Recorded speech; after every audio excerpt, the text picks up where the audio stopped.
नाना पाटेकर बॉलीवुड के सबसे बेहतरीन कलाकारों में से एक हैं, जो खास तौर पर अपनी यूनिक डायलॉग डिलीवरी स्टाइल के लिए जाने जाते हैं। साथ ही लोग इनके संवाद को बार बार सुनना पसंद करते हैं। नाना सिर्फ पर्दे पर ही नहीं बल्कि असल जिंदगी में भी एक हीरो हैं। नाना पाटेकर का असली नाम विश्वनाथ पाटेकर है। इनका जन्म 1 जनवरी 1951 को महाराष्ट्र के रायगढ़ में मुरुड जंजीरा गांव में हुआ था। इनके पिता का नाम दिनकर पाटेकर है, जो एक छोटा सा टेक्सटाइल प्रिंटिंग का बिजनेस चलाते थे, और इनकी मां का नाम संजना बाई पाटेकर है।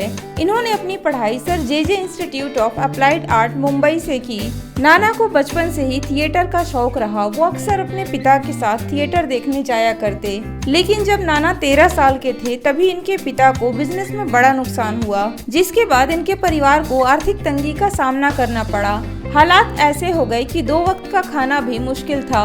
उस वक्त नाना सुबह स्कूल जाते और शाम को घर से 8 किलोमीटर दूर जाकर ये फिल्मों के पोस्टर पेंट किया करते, जिसके लिए उन्हें 35 रुपए महीने के मिलते थे। लेकिन इन विषम परिस्थितियों के बावजूद नाना पाटेकर ने थिएटर के प्रति अपना जुनून जिंदा रखा और वो रंगमंच से जुड़े रहे। थिएटर के जरिए अपने अभिनय को तराशने वाले इस दिग्गज एक्टर को फिल्मी दुनिया में लाने का श्रेय बॉलीवुड की प्रतिभाशाली एक्ट्रेस स्मिता पाटिल को जाता है। दरअसल स्मिता पाटिल ने ही नाना पाटेकर को सलाह दी थी कि उन्हें फिल्मों में काम करना चाहिए, और साल 1978 में नाना पाटेकर को उनकी पहली फिल्म मिली गमन, जिसमें लीड रोल में थी स्मिता पाटिल। लेकिन नाना को खास तौर पर पहचान मिली साल 1988 में आई फिल्म सलाम बॉम्बे से।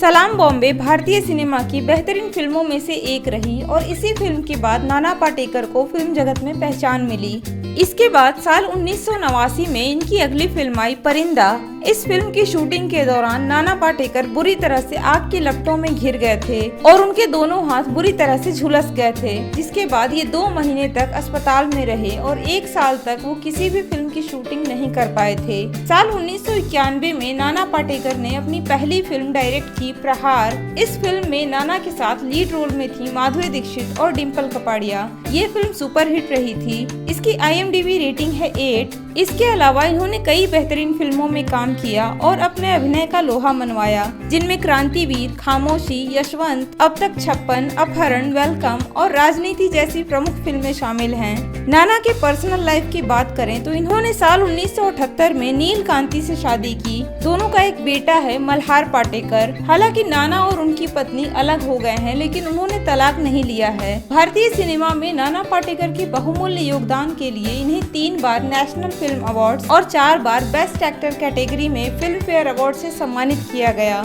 इसके अलावा साल 2013 में सिनेमा और कला में इनके योगदान के लिए इन्हें पद्मश्री पुरस्कार से सम्मानित किया गया।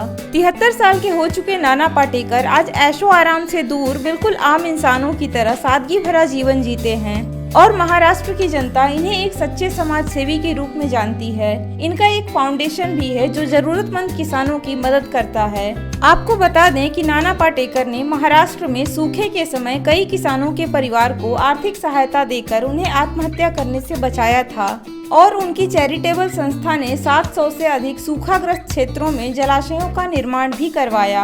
आपको जानकर हैरानी होगी कि महाराष्ट्र की लगभग सभी बड़ी राजनीतिक पार्टियां नाना पाटेकर को अपनी पार्टी में शामिल करना चाहती हैं, लेकिन नाना राजनीति में नहीं आना चाहते और वो बस अपनी चैरिटेबल संस्था के जरिए समाज सेवा करना चाहते हैं। उम्मीद करती हूँ जानकारी आपको पसंद आई होगी। अगर आप भी नाना पाटेकर के फैन हैं तो वीडियो को एक लाइक जरूर करें। मैं मिलती हूँ आपसे अगले वीडियो में। धन्यवाद।